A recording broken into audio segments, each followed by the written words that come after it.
Assalamualaikum warahmatullahi wabarakatuh. Saya Khairunisa Aidillah, NIM 19029013, akan membahas materi tentang evaluasi kinerja pendidik dan tenaga kependidikan.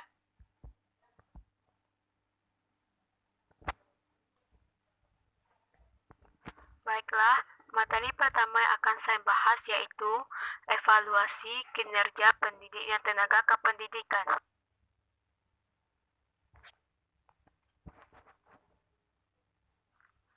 Definisi evaluasi kinerja PTK secara umum yaitu proses pengumpulan, pengolahan, analisis, dan interpretasi data sebagai bahan pengambilan keputusan.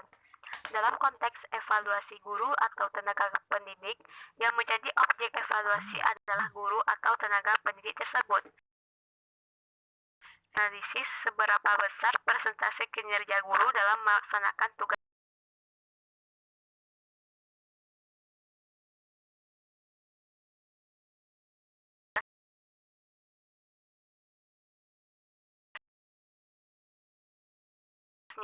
yang dilakukan terhadap setiap aktif dalam rangka pembinaan karir, kepangkatan, dan jabatannya. Selanjutnya, tujuan pelaksananya evaluasi kinerja guru atau tenaga pendidik adalah sebagai berikut.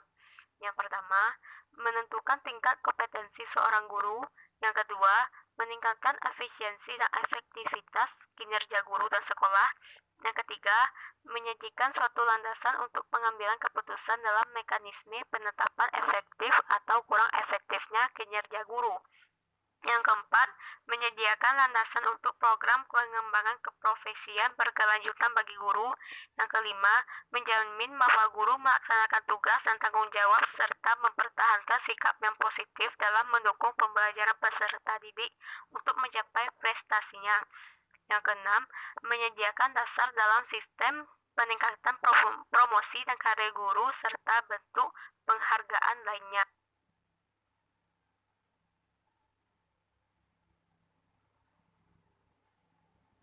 Yang berikutnya, syarat-syarat sistem evaluasi kinerja tenaga pendidik, yaitu pertama, valid.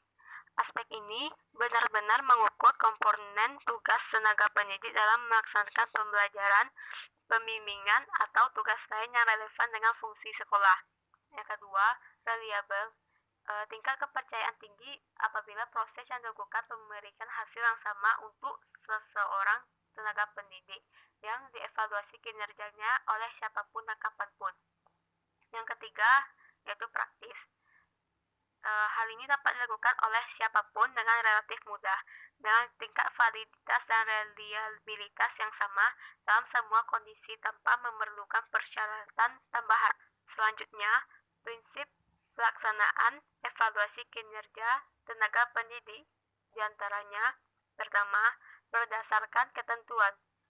Evaluasi kerja tenaga pendidik ini harus dilaksanakan sesuai dengan prosedur dan mengacu pada peraturan yang berlaku. Yang kedua, berdasarkan kinerja.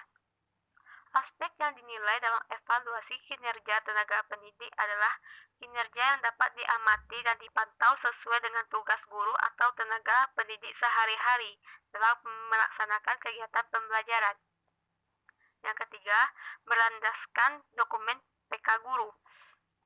Penilai guru atau tenaga pendidik yang dinilai dan unsur lain yang terlibat dalam proses evaluasi kinerja tenaga pendidik harus memahami semua dokumen yang terkait dengan sistem evaluasi kinerja tenaga pendidik.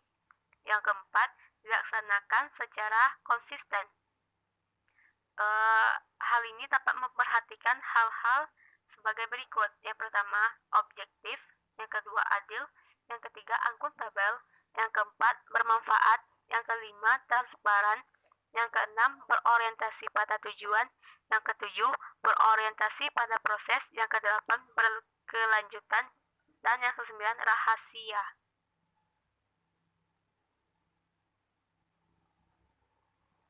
Selanjutnya, evaluasi kinerja. Yang pertama, evaluasi guru mata pelajaran.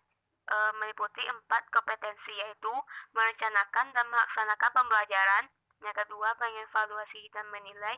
Yang ketiga, menganalisis hasil penilaian. Dan yang keempat, melaksanakan tindak lanjut hasil penilaian. Sedangkan evaluasi guru BK terdapat 4 domain kompetensi, yaitu pertama, merencanakan dan melaksanakan pembimbingan. Yang kedua, mengevaluasi dan menilai hasil bimbingan. Yang ketiga, menganalisis hasil evaluasi bimbingan.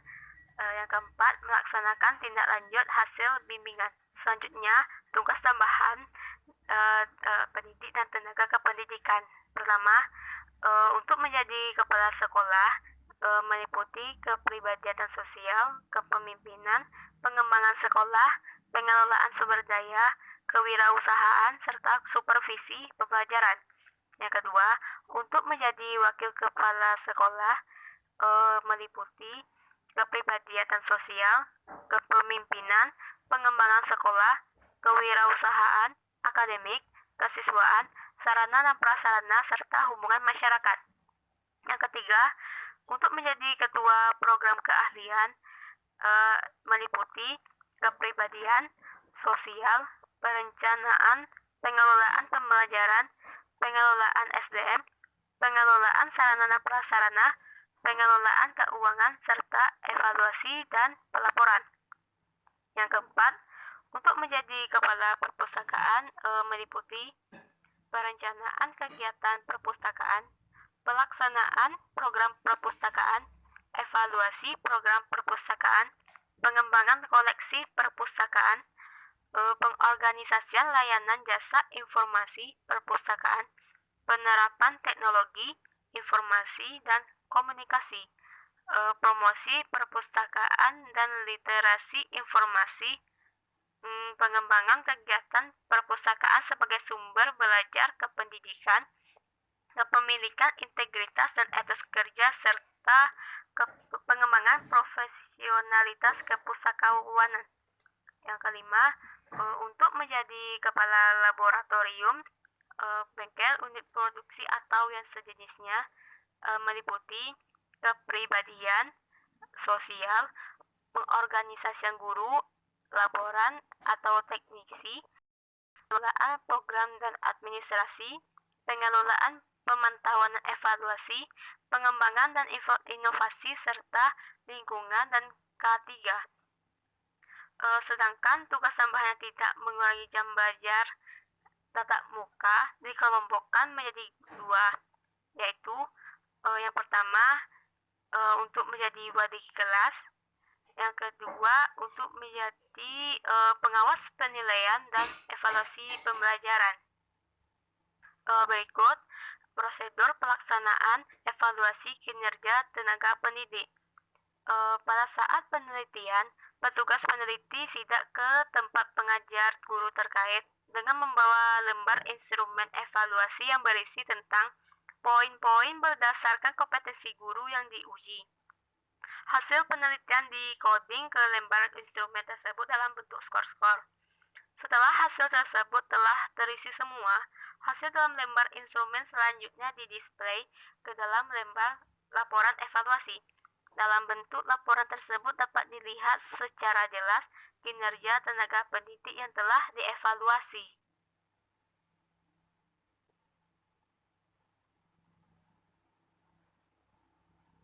Yang akan saya bahas selanjutnya yaitu peran guru dalam administrasi PTK. Adapun peran guru dalam pendidik dan tenaga kependidikan yaitu yang pertama, membuat buku induk pegawai. Yang kedua, mempersiapkan usul kenaikan pangkat pegawai negeri, prajabatan, karpet, cuti dengan pegawai, dan lain-lain. Yang ketiga, membuat inventarisasi semua file kepegawaian, baik kepala sekolah, guru, maupun tata administrasi. Yang keempat, membuat laporan rutin kepegawaian harian, mingguan, bulanan, dan tahunan. Yang kelima, membuat laporan data sekolah dan pegawai. Yang keenam, mencatat tenaga pendidik yang akan mengikuti penataran. Yang ketujuh, mempersiapkan surat keputusan kepala sekolah tentang proses KBM, surat tugas, surat kuasa, dan lain-lain. Kesimpulan materi kali ini adalah dalam pelaksanaan evaluasi PTK, kinerja tenaga didik dibutuhkan adanya rambu-rambu atau konsep evaluasi yang mencakup syarat, prinsip, aspek yang dinilai dalam evaluasi, serta perangkat pelaksanaan evaluasi.